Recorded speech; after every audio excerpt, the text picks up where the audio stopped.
Hello friends, मैं अमित कुमार सिंह यज्ञ विद्या के प्लेटफॉर्म पे आपका स्वागत करता हूं। आज हम टेस्ट 6 का एक्सप्लेनेशन लेके आए हैं और अब हम सीधे चलते हैं एक्सप्लेनेशन पे। पहला क्वेश्चन है, हाइग्रोमीटर से किसका मापन किया जाता है? क्वेश्चन आप लोग ध्यान से सुनिए। है, हाइग्रोमीटर से किसका मापन किया जाता है?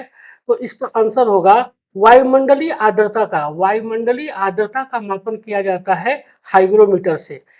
अब इसी के साथ हम लोग जान लेते हैं कि हाइड्रोमीटर, ऑप्शन में दिया गया है कि हाइड्रोमीटर से किसका मापन किया जाता है। हाइग्रोमीटर से किया आर्द्रता का किया जाता है आपको हाइग्रोमीटर से। अपेक्षिक घनत्व का कई बार एग्जाम में पूछा गया है, यूपी में भी पूछा गया है, बिहार में पूछा गया है, आपसे भी पूछा जा सकता है एग्जाम में कि हाइड्रोमीटर से किसका मापन किया जाता है। तो एक किया जाता है अपेक्षिक घनत्व का। अपेक्षिक घनत्व का मापन किया जाता है हाइड्रोमीटर से। और गैसों के दाब का मापन किया जाता है दाब मापी से। गैसों के दाब का मापन किया जाता है दाब मापी से। आप हमारे चैनल यज्ञ विद्या को सब्सक्राइब कीजिए, लाइक कीजिए और आप अपने कमेंट जरूर बताइए जिससे हम इसमें अधिक से अधिक सुधार कर सके। आप हमारे टेलीग्राम चैनल को ज्वाइन कीजिए जिससे आपको आगे की लिंक प्राप्त हो सके। और आप हमारे प्ले ऐप पे जाके आप हमारे यज्ञ विद्या ऐप को जरूर डाउनलोड कीजिए जिससे जो हम लोग क्लास ले रहे हैं और जो 10 बजे जो टेस्ट दिया जाता है आप उसमें शामिल हो सके। आप इसमें अधिक से अधिक अपने दोस्तों को भी शामिल करिए और आप अपने कमेंट जरूर बताइए जिससे हम लोग अधिक से अधिक इसमें सुधार कर सके। अब फिर हम चलते हैं अगले प्रश्न पे। अगला प्रश्न है कि दूध की शुद्धता और उसके घनत्व का मापन। क्या कह रहा है कि दूध की शुद्धता और उसके घनत्व का मापन किससे किया जाता है? Audiometer, odometer, lactometer. इसमें इसका आंसर होगा लैक्टोमीटर। लैक्टोमीटर से दूध की शुद्धता और उसके घनत्व का मापन किया जाता है। और ओडोमीटर से क्या किया जाता है? ओडोमीटर से वाहन द्वारा तय की गई दूरी का यंत्र है। तय की वाहन द्वारा तय की गई दूरी मापने का जो यंत्र है उसको कहा जाता है ओडोमीटर। बहुत बार ये एग्जाम में पूछा गया है। और इसी के साथ आप ये भी जान लीजिए कि ऑडियोमीटर जो होता है ये क्या करता है? ध्वनि की तीव्रता, ध्वनि की तीव्रता मापने का यंत्र है ऑडियोमीटर। आप क्या समझ गए? आप एक ही प्रश्न में 3 आपको प्रश्न मिल गया जो तीनों आपसे एग्जाम में पूछा जा सकता है। अगला प्रश्न है कि न्यूटन के गति का पहला नियम, न्यूटन के गति का जो पहला नियम है वह किस नाम से जाना जाता है? तो पहला नियम जाना जाता है जड़ता या जड़त्व के नियम। न्यूटन का जो पहला वो है उसको कहा जाता है, नियम जो है उसका जड़ता या जड़त्व का नियम। अब यही पे हम लोग जान लेते हैं कि दूसरा नियम को क्या कहा जाता है? द्रव्यमान और त्वरण का नियम। द्रव्यमान और त्वरण का नियम जो है वह न्यूटन का दूसरा नियम है। और तीसरा नियम को तो सब लोग आप लोग जानते ही हैं, गति का तीसरा नियम, गति विषयक का तीसरा नियम इसको कहा जाता है। अब हम लोग जानते हैं कि न्यूटन की गति का प्रथम नियम को जड़ता या जड़त्व का नियम कहा जाता है। इसके अनुसार जड़ता या जड़त्व के नियम के अनुसार प्रत्येक पिंड जब तक विरामावस्था में रहेगा, विरामावस्था मतलब जब तक वो खड़ा रहेगा, मतलब गतिमान नहीं रहेगा, तब तक कोई बाह्य बल उसे अन्यथा व्यवहार करने के लिए विवश नहीं कर सकता। मतलब क्या है कि अगर कोई वस्तु विराम अवस्था में है तो जब तक वह विराम अवस्था में रहेगी तब तक, जब तक हम उस पर कोई बाह्य बल न लगाए, बाह्य फोर्स न लगाए, तब तक वह क्या रहेगी? विराम अवस्था में रहेगी। यही है जड़ता या जड़त्व का न्यूटन का पहला नियम। अब हम लोग अगला प्रश्न देखते हैं कि वॉशिंग मशीन किस सिद्धांत पे कार्य करता है? वॉशिंग मशीन किस सिद्धांत पे कार्य करता है? तो इसका उत्तर है अपकेंद्रीय बल के सिद्धांत। अपकेंद्रीय बल के सिद्धांत पे वॉशिंग मशीन कार्य करता है। कपड़ा साफ करने की मशीन, तो जिसको वॉशिंग मशीन आप कहा जाता है, दूध से मक्खन निकालने की मशीन, ये सभी जो हैं ये काम करते हैं किस पे? अपकेंद्रीय बल के सिद्धांत पे। मक्खन से निकालने की मशीन भी जो है वह अपकेंद्रीय बल के सिद्धांत पे कार्य करती है। अब आप यहाँ पे देख लीजिए कि आपको यहाँ पे क्या हो गया, एक एक्स्ट्रा प्रश्न मिल गया। परीक्षा में यही पूछ दिया जाए आपसे कि मक्खन निकालने की मशीन किस पे काम करती है, किस नियम पे काम करती है, किस सिद्धांत पे कार्य करती है, तो उसका आंसर होगा केंद्रीय बल के सिद्धांत पे वो काम करती है। अगला प्रश्न पे हम बढ़ते हैं। कृत्रिम कृत्रिम उपग्रह पृथ्वी से सुस्पष्टता से ट्रैक किया जाता है। मतलब जो भी कृत्रिम उपग्रह छोड़ा जाता है, वो उसको जो पृथ्वी से जो ट्रैक किया जाता है, वह किसके द्वारा ट्रैक किया जाता है? इसका उत्तर होगा डॉपलर प्रभाव के द्वारा। डॉपलर प्रभाव के द्वारा क्या किया जाता है? पृथ्वी से कृत्रिम उपग्रह को ट्रैक किया जाता है। डॉपलर प्रभाव, अब जैसे इसी में है कि सोनार के द्वारा क्या किया जाता है? समुद्र में डूबे हुए चीजों को पता लगाने के लिए, पानी के अंदर अगर कोई चीज है उसका पता लगाने के लिए सोनार का प्रयोग किया जाता है। बहुत बार एग्जाम में यह पूछा हुआ है सोनार, इसीलिए इसके साथ आप सोनार भी जान लीजिए कि सोनार से किस चीज का पता लगाया जाता है। कृत्रिम उपग्रह पृथ्वी से डॉपलर ट्रैकिंग द्वारा सुस्पष्टता से ट्रैक किया जा सकता है। यह ट्रैकिंग ट्रांसमीटर व रिसीवर की सहायता से की जाती है। जो ट्रैकिंग की जाती है कृत्रिम उपग्रह का, किससे किया जाता है? ट्रांसमीटर से और रिसीवर की सहायता से की जाती है। डॉपलर प्रभाव की मदद से सुस्पष्टता से यह ट्रैकिंग संभव हो पाती है। अगले प्रश्न पे चलते हैं। पृथ्वी का पलायन वेग क्या पूछ रहा है? बहुत इंपॉर्टेंट है। पृथ्वी का पलायन वेग कितना होता है? पृथ्वी का पलायन वेग होता है 11.2 किलोमीटर प्रति सेकेंड। 11.2 किलोमीटर प्रति सेकेंड जो होता है, यह पृथ्वी का पलायन वेग होता है। अब इसी के साथ हम लोग जानते हैं कि आखिर पलायन वेग होता क्या है। कई बार ये भी एग्जाम में पूछा गया है कि आखिर पलायन वेग क्या होता है। पलायन वेग वह न्यूनतम वेग है जिससे किसी पिंड को ऊपर की ओर फेंकने पर वह पृथ्वी के गुरुत्वीय क्षेत्र को पार कर जाता है तथा पृथ्वी पर वापस नहीं आता। क्या कहने का मतलब है कि अगर हम किसी वस्तु को इतना जोर लगा के ऊपर फेंकें कि वह पृथ्वी के गुरुत्वाकर्षण के क्षेत्र को पार कर जाए और पृथ्वी पर वह वापस नहीं आए, उसी को कहा जाता है पलायन वेग। इसका मान होता है 11.2 किलोमीटर प्रति सेकेंड। बहुत इंपॉर्टेंट है। अब अगले डिस्कशन चलते हैं हम लोग। और इसके पहले आप हमारे चैनल यज्ञ विद्या को जरूर सब्सक्राइब कीजिए और लाइक कीजिए। आप अपने कमेंट दीजिए और आप हमारे ऐप को भी, यज्ञ विद्या को जरूर डाउनलोड कीजिए और आप अपने दोस्तों को भी इसमें शामिल कीजिए, जिससे आने वाली बीपीएससी की परीक्षा है इसमें आपको अधिक से अधिक फायदा मिल सके। क्योंकि हम लोग इस ऐप पे बहुत सी चीज़ों को लेकर आ रहे हैं। जैसे करंट का क्लास भी हम लोग लेके आ रहे हैं, बजट पे भी हम लोग बहस इस पे करेंगे। इसलिए आप लोग इसमें अधिक से अधिक शामिल होइए, जिससे आप लोगों को इससे ज़्यादा से ज़्यादा फायदा मिल सके। अगला प्रश्न है, परमाणु के नाभिक में पाए जाते हैं। बहुत इंपॉर्टेंट है, कई बार यह एग्जाम में पूछा गया है कि परमाणु के नाभिक में पाया जाता है क्या? प्रोटॉन। प्रोटॉन जो है वो परमाणु के नाभिक में पाया जाता है। परमाणु के केंद्र में क्या होता है? एक नाभिक होता है। परमाणु का जो केंद्र होता है उसमें एक नाभिक होता है, जिसमें क्या क्या पाया जाता है? प्रोटॉन और न्यूट्रॉन। प्रोटॉन और न्यूट्रॉन जो होता है वह नाभिक में पाया जाता है परमाणु के। और इलेक्ट्रॉन जो होता है क्या होता है? वो नाभिक के बाहर। इलेक्ट्रॉन जो, जैसे मान लीजिए ये नाभिक हो गया, तो नाभिक में क्या क्या पाया जाता है? प्रोटॉन और न्यूट्रॉन पाया जाता है। और इलेक्ट्रॉन जो होता है वह इसके बाहर चक्कर लगाता है। इलेक्ट्रॉन जो होता है वह नाभिक के बाहर चक्कर लगाता है। अगला प्रश्न है कि रेडियो एक्टिविटी का आविष्कार किसने किया था? रेडियो एक्टिविटी का आविष्कार किसने किया था? इसका आंसर होगा कि वेकुरल ने रेडियो एक्टिविटी का आविष्कार किया था। अब यही पे अगर हम पूछ लें कि मैडम क्यूरी ने किस चीज का आविष्कार किया था, बहुत बार एग्जाम में यह पूछा गया है, इसके लिए इनको नोबेल प्राइज भी मिला था। तो मैडम क्यूरी ने रेडियम की खोज की थी। रेडियम जो है एक्टिविटी तत्व है, उसकी खोज किया था मैडम क्यूरी ने। और बेकुरल ने इसको कैसे प्राप्त किया था? 1896 में बेकुरल ने रेडियो एक्टिविटी की खोज किया था और इसको स्फुर पदार्थों, स्फुर मतलब क्या होता है? जो जल्दी से जलने लगे।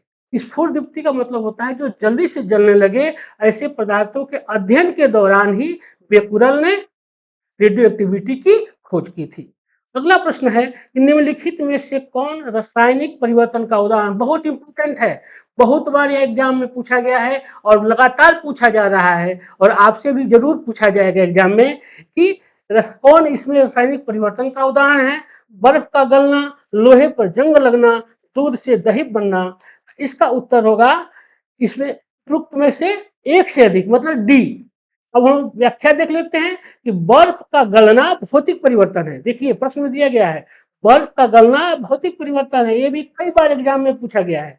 जबकि लोहे पर जंग लगना लोहे पर जंग लगना और दूध से दही बनना, दूध से दही बनना और लोहे पर जंग लगना, ये क्या है? यह रासायनिक परिवर्तन है। देखिए, कहने का मतलब क्या हुआ? रासायनिक परिवर्तन का कहने का मतलब यह हुआ कि अगर कोई वस्तु है, वह अपने मूल स्वरूप में वापस नहीं आ पाती है। जैसे मान लीजिए दूध जो है अगर दही बन जाएगा, तो दही से फिर वो दोबारा दूध में परिवर्तन नहीं हो सकता है।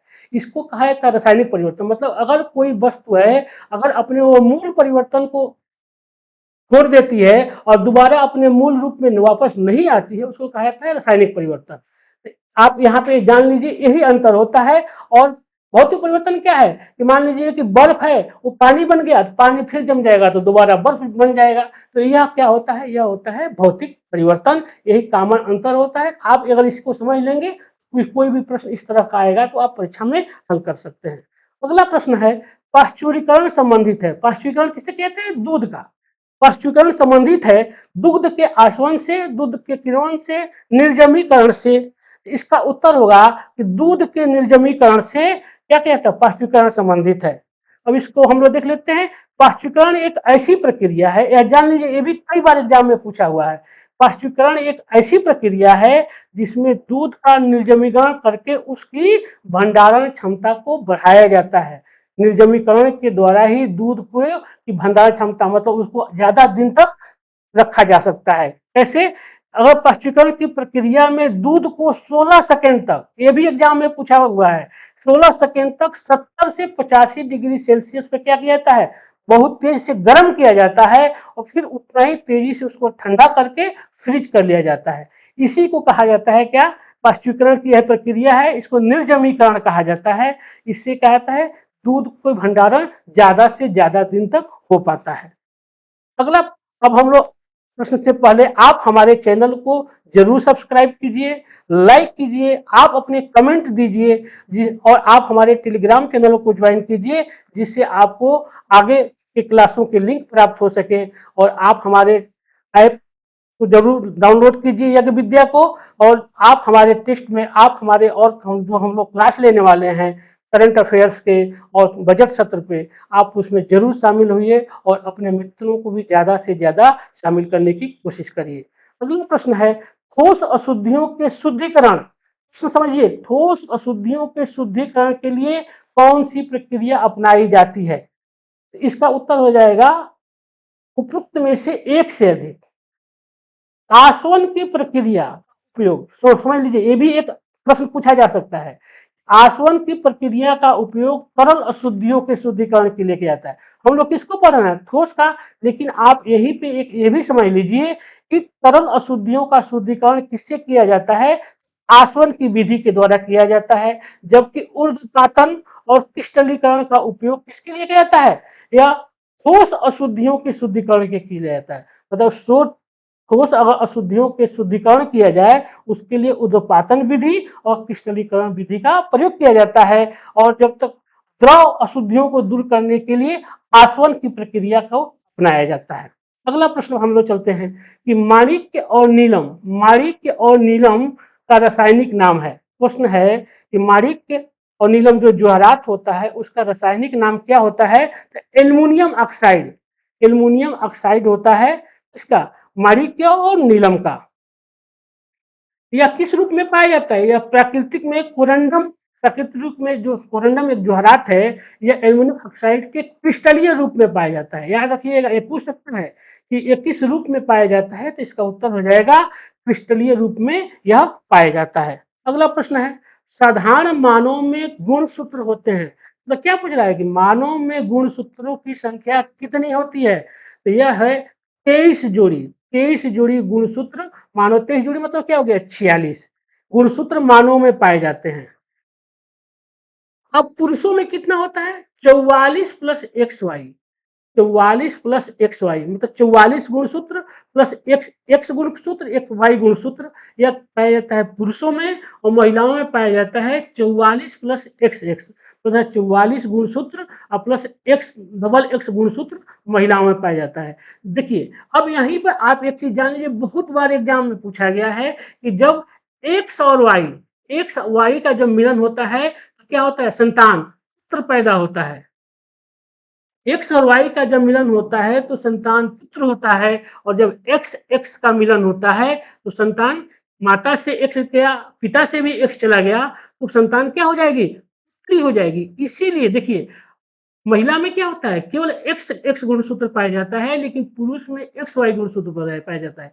इसलिए आप लोग हमेशा ये ध्यान रखिए कि लड़का पुत्र होगा या पुत्री, इसके लिए औरत वाहक नहीं होती है, इसके लिए पुरुष जिम्मेदार होता है।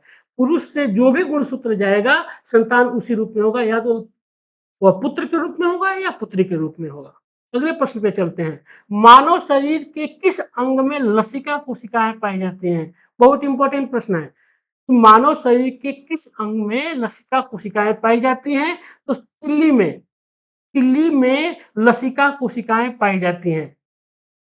अब लसिका कोशिकाएं का निर्माण जो होता है वह लसिका ग्रंथि में, तिल्ली में, मान लीजिए यहाँ तो हम लोग एक ही पूछे हैं, लेकिन इसी के साथ आप जान लीजिए कि इनका निर्माण कहाँ कहाँ होता है। मान लीजिए तिल्ली नहीं पूछ के लसिका ग्रंथियां पूछ दिया गया, थाइमस ग्रंथि पूछ दिया गया, या अस्थि मज्जा पूछ दिया गया, कोई भी चीज पूछा जा सकता है इसमें। तो इसका आंसर यही हो जाएगा कि लसिका ग्रंथियों में, तिल्ली में, थाइमस ग्रंथि में और अस्थि मज्जा में लसिका कोशिकाओं का निर्माण होता है। और इसको क्या कहा जाता है? यह श्वेत रक्त कोशिका होती है, श्वेत रक्त कोशिका होती है। और मानव शरीर के लिए श्वेत रक्त कोशिका बहुत ही ज्यादा इंपॉर्टेंट होती है। यह रोग प्रतिरोधक क्षमता को बढ़ाती है। अगर इसकी कमी हो जाए तो व्यक्ति के अंदर कोई भी बीमारी हो सकती है, खास करके ब्लड कैंसर की बीमारी हो जाती है। और यह ज्यादा शरीर में बढ़ भी जाए अपनी मात्रा से, फिर भी वो भी शरीर के लिए काफी नुकसानदायक होती है। अगला प्रश्न है कि जीवों में आनुवंशिक लक्षण संतान में ले जाए जाते हैं। कहने का मतलब क्या हुआ कि जो जीन होता है वह किसके द्वारा संतान में अपने माता पिता के लक्षण ले जाया जाता है? तो इसका उत्तर हो जाएगा क्रोमोसोम के द्वारा। क्रोमोसोम के द्वारा आनुवंशिक लक्षण संतान में ले जाया जाता है। यह किस चीज के बने होते हैं? यह न्यूक्लियो प्रोटीन के बने होते हैं। जो क्रोमोसोम होते हैं वह न्यूक्लियो प्रोटीन के बने होते हैं। इनका नाम किसने दिया था क्रोमोसोम? यह था वालेयर। वालेयर वैज्ञानिक थे, उन्होंने पहली बार इसका नाम क्रोमोसोम दिया था। अगला प्रश्न है, निम्नलिखित में से कौन जैविक उर्वरक के रूप में प्रयोग किया जाता है? बहुत बार यह एग्जाम में पूछा गया है, यूपी के भी एग्जाम में पूछा गया है, बिहार के भी एग्जाम में पूछा गया है, और लगातार यह पूछा ही जाता रहा है। तो एक क्वेश्चन है, इसका आंसर हो जाएगा एजोला। एजोला जो है जैविक उर्वरक है, यह क्या करता है? या नाइट्रोजन का स्थिरीकरण करता है, नाइट्रोजन का स्थिरीकरण करता है एजोला। यह जैविक उर्वरक के रूप में प्रयोग किया जाता है, खास करके धान की खेती के लिए बहुत ज्यादा महत्वपूर्ण होता है, दलहन की खेती के लिए भी महत्वपूर्ण होता है। अब 4D, अगला इसी में ऑप्शन देख लीजिए, एक है 4D। 4D में कई बार एग्जाम में पूछा गया कि यह क्या है? यह खरपतवार नाशी होता है। खरपतवार मतलब कीटनाशक है जो प्रयोग किया जाता है खरपतवार को नाश करने के लिए। यूरिया को आप लोग जानते ही हैं, यूरिया क्या है? यह रासायनिक खाद है। यूरिया जो है यह रासायनिक खाद है, लेबोरेटरी में बनने वाली यह पहली रासायनिक खाद थी यूरिया। यह भी कई बार एग्जाम में पूछा गया है। और नाइट्रोजन स्थिरीकरण करने वाले एजोला के अतिरिक्त कौन कौन से हैं? एजोटोबैक्टर, एजोटोबैक्टर, नील हरित शैवाल और राइजोबियम, ये भी क्या करते हैं? नाइट्रोजन का स्थिरीकरण करते हैं। अगला प्रश्न है, मानव शरीर में किस तत्व का प्रतिशत सर्वाधिक है? बहुत इंपॉर्टेंट है, बहुत बार एग्जाम में पूछा गया है कि किस तत्व का मानव शरीर में प्रतिशत सर्वाधिक होता है? वो है ऑक्सीजन। ऑक्सीजन का सबसे ज्यादा होता है। उसके बाद से कार्बन है 18.5%। ऑक्सीजन शरीर में कितने पाया जाता है? 65%। पूरे 100% में से 65% ऑक्सीजन पाया जाता है। उसके बाद 18.5% कार्बन, हाइड्रोजन 9.5%, नाइट्रोजन 3.2%, कैल्शियम 1.5% और फास्फोरस जो होता है 1% पाया जाता है। आप इसी के साथ देख लीजिए, 5 आपको और प्रश्न मिल गया। हो सकता है कि ऑक्सीजन अब पूछ के कैल्शियम ही पूछ दिया जाए आपसे, नाइट्रोजन ही पूछ दिया जाए। इसलिए आप इस पे ध्यान देंगे, क्योंकि आपको हमारा मकसद यही है कि एक्सप्लेनेशन लाने का मकसद यही है कि हम लोग आपको अधिक से अधिक जानकारी दे सके, जिससे आपको परीक्षा में ज़्यादा से ज़्यादा फायदा हो सके। इसी के साथ आप हमारे चैनल को जरूर सब्सक्राइब कीजिए, लाइक कीजिए, आप अपना कमेंट दीजिए, और आप प्ले ऐप पे जाके आप हमारे यज्ञ विद्या चैनल को जरूर डाउनलोड कीजिए और आप हमारे क्लास में शामिल होइए। 10 बजे हम लोग टेस्ट लेते हैं, उसमें शामिल होइए। और आप हमारे यूट्यूब चैनल को भी ज्वाइन कीजिए और आप टेलीग्राम चैनल को ज्वाइन कीजिए, जिससे आपको और क्लास की जानकारी आपको प्राप्त हो सके। अगला प्रश्न है, मानव शरीर में सबसे मजबूत मांसपेशियां कहाँ की होती है? कई बार यह एग्जाम में पूछा गया है कि मानव शरीर का सबसे मजबूत मांसपेशी किसकी होती है, तो वो होती है जबड़े की। जबड़े की जो मांसपेशी होती है मानव शरीर का सबसे मजबूत मांसपेशी होती है। इसका रिसर्च किसे किया गया है? यह एक रिसर्च है कि यह सबसे ज्यादा वजन उठा सकती है। यह सबसे ज्यादा जबड़े की मांसपेशी है, वजन उठा सकती है, इसीलिए इसको सबसे मजबूत मांसपेशी माना गया है। अगला प्रश्न है, लार किसके पाचन में सहायक होती है? लार जो होता है, मनुष्य के मुख में जो लार बनता है, वह देखिए वो क्या करता है, वह भोजन को नरम करता है, गीला करता है, जिससे मनुष्य को निगलने में आसानी होती है। उसी के साथ साथ लार जो होता है वह पाचन में भी बहुत सहायक होता है। यह स्टार्च का पाचन करता है। लार जो होता है वह स्टार्च का पाचन करता है, और इसमें क्या क्या करता है, लार में एंजाइम एमाइलेज पाया जाता है, जो स्टार्च को शर्करा में तोड़ता है और यह पाचन में सहायता करता है। क्या करता है, स्टार्च को यह शर्करा में तोड़ देता है और उसके पाचन में सहायता करता है लार। अगला प्रश्न है कि मूलतः एंजाइम होते हैं, बहुत इंपॉर्टेंट है, बहुत बार ये एग्जाम में पूछा गया है। आप यूपी के एग्जाम दे रहे होंगे, बिहार का, चाहे आप एसएससी कोई भी एग्जाम दीजिएगा, इस टाइप के प्रश्न लगातार पूछे जाते रहे हैं, लगातार पूछे जाते रहेंगे भी। इसका उत्तर होगा प्रोटीन। प्रोटीन जो है यह क्या है, एंजाइम होता है। इससे इसका निर्माण किससे होता है, एंजाइम का? अमीनो अम्ल के संश्लेषण से। अमीनो अम्ल के संश्लेषण से एंजाइम का निर्माण होता है। अगला प्रश्न है कि मानव शरीर के किस भाग में पित्त का निर्माण होता है? बहुत इंपॉर्टेंट है। मानव शरीर, देखिए सब लोग इसको ये जानते हैं कि पित्ताशय, लेकिन पित्ताशय में पित्त का निर्माण नहीं होता है। पित्त का निर्माण होता है यकृत में। पित्त का जो निर्माण होता है वह होता है यकृत में। और पित्ताशय में क्या होता है, पित्ताशय में इसका संचय होता है। पित्ताशय में जो होता है इसका संचय होता है। अगला प्रश्न है कि रुधिर स्कंदन, स्कंदन का मतलब क्या होता है? स्कंदन का मतलब होता है जमना। रुधिर स्कंदन में कौन सा विटामिन प्रभावी होता है? पूछ रहा है क्वेश्चन कि मतलब मान लीजिए कि हाथ मेरा कहीं से कट गया, तो ब्लड जो धीरे धीरे क्या होता है, बहना बंद हो जाता है, तो किसके कारण होता है? विटामिन के कारण। अगर मान लीजिए किसी के अंदर विटामिन के नहीं है, तो उसके शरीर से पूरा ब्लड, अगर कहीं से चोट लग जाए तो उसके शरीर से पूरा ब्लड निकल जाएगा। इसके लिए विटामिन के जरूरी है, ब्लड स्कंदन के लिए, ब्लड को बहने से रोकने के लिए। तो इसी के साथ आप जान लीजिए विटामिन सी क्या होता है। विटामिन सी जो हमारे शरीर में रोग प्रतिरोधक क्षमता को बढ़ाता है, बहुत इंपॉर्टेंट है, बहुत बार एग्जाम में पूछा गया है। विटामिन बी जो सी होता है वह रोग प्रतिरोधक क्षमता को बढ़ाता है। और विटामिन बी किसमें होता है? विटामिन बी जो होता है वह शरीर के वृद्धि में सहायक होता है। शरीर के वृद्धि में सहायक होता है। आप यहाँ पे 3 जान गए, के को जान गए, के क्या करता है, खून का थक्का बनाने में सहायक होता है। विटामिन बी क्या होता है, वृद्धि में सहायक होता है। और सी क्या होता है, यह हमारे शरीर के अंदर रोग प्रतिरोधक क्षमता को बढ़ाता है। अगला प्रश्न है, निम्नलिखित विटामिनों में से किसमें कोबाल्ट पाया जाता है? बहुत इंपॉर्टेंट है, कई बार यह एग्जाम में पूछा गया है कि किस विटामिन में कोबाल्ट पाया जाता है, तो इसका उत्तर इसमें से कोई नहीं। अब हम लोग इसका एक्सप्लेनेशन देख लेते हैं। कोबाल्ट क्या है, एक खनिज लवण है। यह किसमें पाया जाता है? B12, विटामिन B12 में पाया जाता है। यह किसके लिए आवश्यक होता है? पौधों की वृद्धि के लिए आवश्यक होता है। पौधों की वृद्धि के लिए कोबाल्ट आवश्यक है। यह किसमें पाया जाता है? विटामिन B12 में। तो आपसे यही पूछा जा सकता है कि कोबाल्ट किसके लिए होता है।